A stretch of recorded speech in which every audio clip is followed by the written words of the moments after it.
Thank you very much for this presentation. And we will move to the next speaker.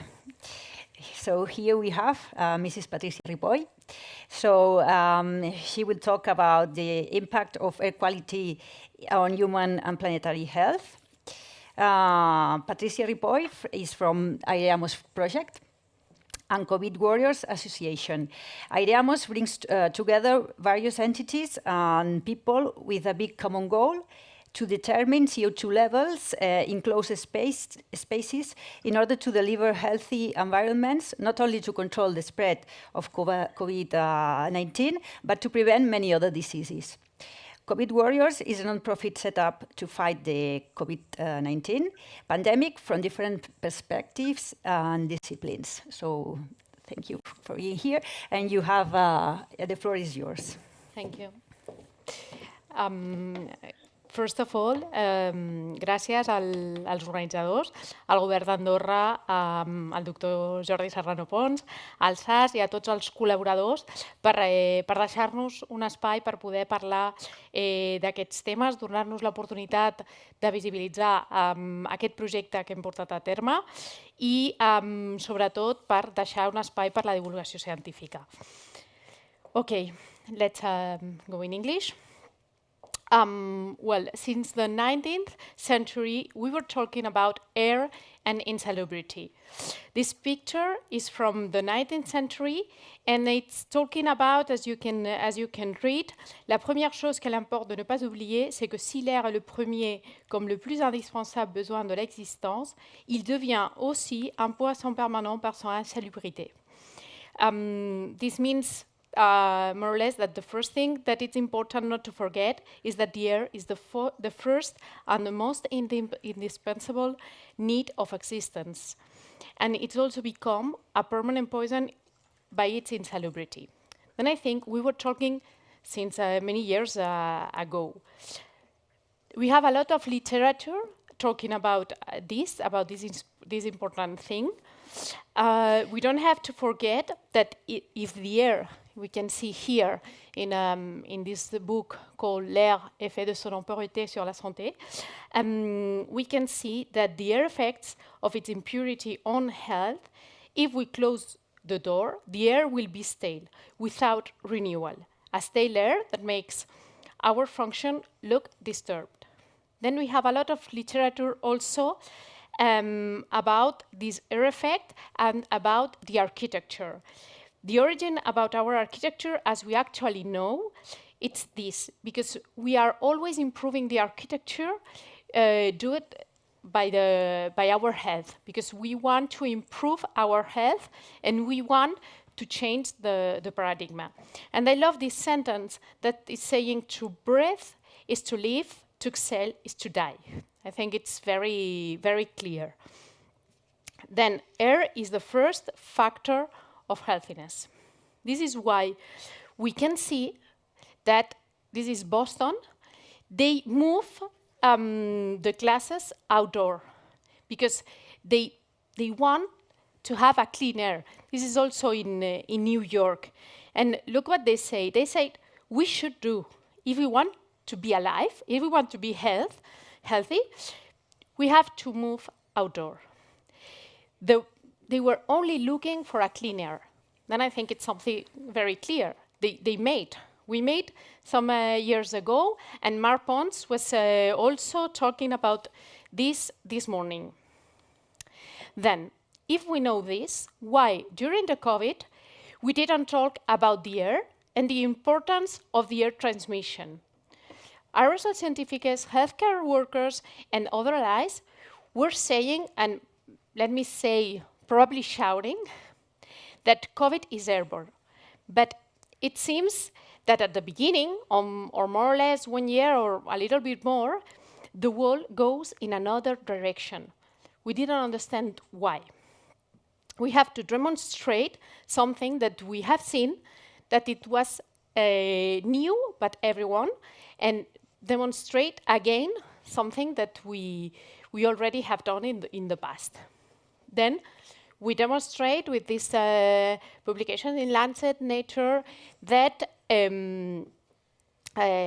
COVID is airborne. okay? And COVID is in the air. Because let me show how it works.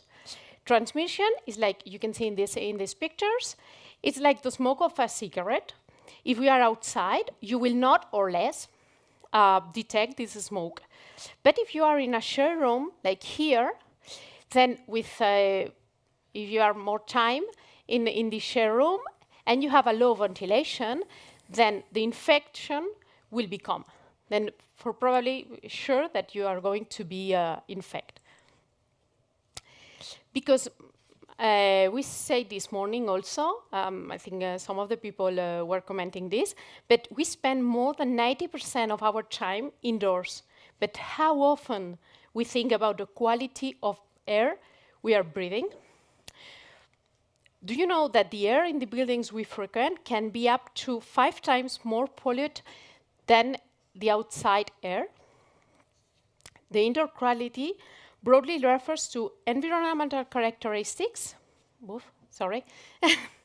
inside buildings that may affect human health, comfort, and work performance. This morning, they show this picture also, okay? And this is a picture from the Strategic Plan for Health and Environment from 2022 to 2026. Elena has shown this morning, and this plan emphasizes in the indoor air quality of buildings and the impact on this in the people's health. We have a lot of studies proving this, proving the idea that measuring how various particles move through the air and controlling 3 variables, as we can see here, ventilation, filtration, and humidity. If we increase these 3 variables, we'll be clearly more protected. Okay. In the studies we have seen, we have that if we increase filtration and ventilation, we significantly reduce the viral loads in the air and only in surface. And if we increase the humidity, it's also better for the surface. Then it's clear.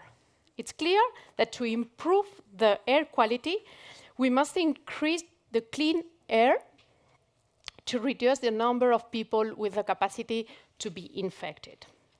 And this is why in Aireamos, we were asking for a lot of times to monitoring the CO2 to improve this air quality. We are promoting a standard UNE for making this real. We know that effective measurement of quality indoor reduce the health risk associated with poor indoor air, creating a safer and more harmonious environment for people to thrive. The typical symptoms, if you are sharing a poor air quality, is the eyes, nose, throat irritation, headache, nausea, dizziness, and also fatigue. This is why it's very important to have a good air quality. A poor indoor air quality in the workplace also contribute to decrease the productivity, absenteeism, and even possible litigations. By effectively monitoring of the indoor air quality, employers are able to ensure workers, and we can assure healthier spaces and free from other potentiality chemicals and pollutants. As a result of this, employers report higher retention levels, increase the productivity, and we reduce absenteeism. Thanks to the measurement, we can know the level of ventilation, so we can know if we are increasing this clean air in our space. And another thing that Clara says this morning, it's the data empowers citizens and enables to have objective decision making. Then with this small monitoring CO2 under 200 euros, you are able to know if it's something it's safe or unsafe very quickly. then it's clear what we are asking and what we are working for. It's to have a real-time indication of ventilation everywhere. The evidence show, and here I put the article, that prolonged exposure to high CO2 values can pose direct effects on the human health. You can see it's inflammation, reduced cognitive ability, bone demineralization, kidney calcification, oxidative stress, and also endothelial dysfunction. But these effects can occur with exposure to lower values on a recurring basis, values that occur in too many interior places. Recent studies suggest that CO2 has an impact on the cognitive function, performance of the office workers, and concentration previously thought that it was benign, like 1,000 to 2,000. Okay. Because we know and we have demonstrated that good occupational health is a good business. We can include indirect and indirect costs, like higher labor productivity, and we have shown in several studies. We can also improve learning activities. We can have lower absenteeism. And finally, but not least, reduction of healthcare costs. But I think this is a good business, no? I think we have shown that it's something that we can afford, but it's more than this. It's not only about business, it's very important, but it's about our health. Then why we don't do it quickly? And this is the traffic light that I want you to remember, and to remember this number like a post-it number. It's the maximum exposure to CO2 levels in a shared space, okay, to prevent this infection. Because if you are sharing a space with more than 700 ppm and someone is infected, you are increasing the risk of being infected too. And finally, we are now in front of a new paradigm with the air quality. We are in front of giving the same importance as the system that ensure the safety of water and food. Because pollution and air quality is an objective to work on if we want to ensure a better world. And for this reason, we will work in the areas of health, well-being of people, as well as the planet. Thank you very much.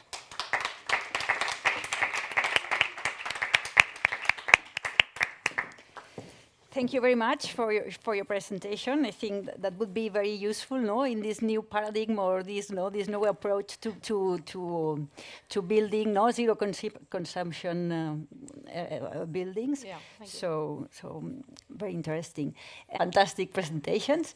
And now we have to open the turn to questions, no. Well, we will start with the room. If there's any question here, yeah.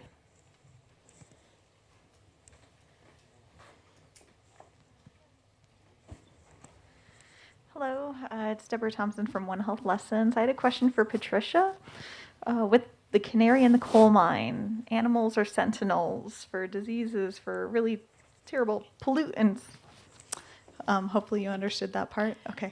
Canary in the coal mine, animals can be sentinels for diseases and conditions, health conditions that will affect human over time.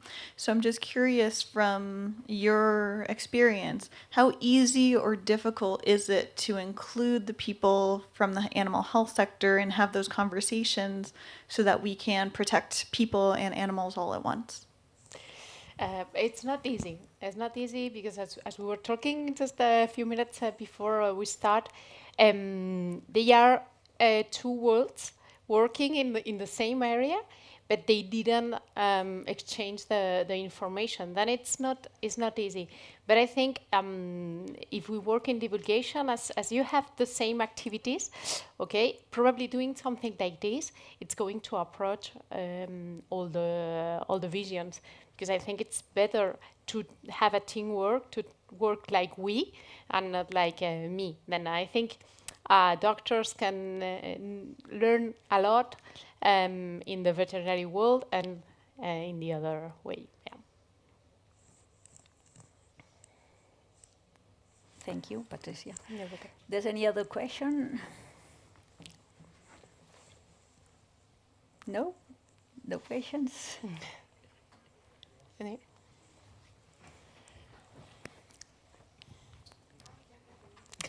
I have a question to Patricia also. I want to know which is the feedback of this IREAMOS project, and also if the governments and if the schools or the educational centers, do you think that are conscious about the importance of analyze the CO2 air or CO2 components of the closed spaces? I don't know if maybe this project is developing more to raise this awareness about these issues. Yeah, we made some steps. We can say it probably it's understand like it's small steps, but analyzing 2 years after, okay, I think we made big steps because at the initial, the WHO wasn't saying about COVID is airborne, and now he's saying this. Then I think it's a big step. Also, we are working with governments to change the rules. Okay, in Andorra, for example, they made a pilot and they were testing how to improve this air quality by measuring and monitoring CO2 in the schools. Then I think it's a very, very good improvement. Okay, but I think we have to go further and all be responsible of that. This is why I show the small monitor CO2, because I think it's something that if everyone is making this monitoring, it's going to be better. We are going to achieve our results before. Okay, and this is why also we are working in a standard unit to make this obligatory, let me say, because we think it's the only way to achieve. But we were working with also with the, we were trying to work with the Spain government. Okay, we sent a letter. Also in the White House, we've been received to talk about this. Then we are making IREAMOS International also. Then I think we have made a lot of steps, but I think we have to still working on. Thank you. You're welcome. Thank you. Here in Andorra, there's an association for indoor quality. Yeah. And so we have been a long time ago with the Department of Environment and with also the collaboration of the Health Ministry. We done these pilots and we shared some information and very interesting. Congrats.